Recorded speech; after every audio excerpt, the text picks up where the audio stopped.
অনেক দিন ধরেই লতি খাওয়া হয় না। লতিটা আনা হয় না, কারণ হচ্ছে লতিটা কাটতে অনেক সময় লাগে।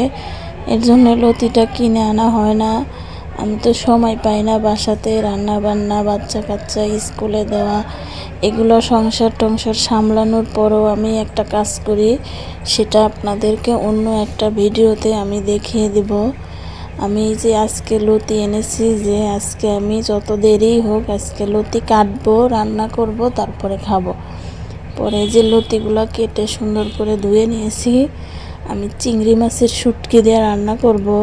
অনেকে তো কাঁচা মাছ দিয়েও রান্না করে, আমার এখন কাঁচা মাছ নাই ঘরে, শুটকিটাই ছিল। আর শুটকিটাও আমার অনেক পছন্দ, তাই আমি শুটকিটা দিয়েই রান্না করলাম। আমার এই তরকারিটা, চিংড়ি মাছের শুটকি আর লতি দিয়ে এই তরকারিটা কেমন হলো আপনারা সবাই আমার কমেন্ট বক্সে জানাবেন। আসসালামু আলাইকুম।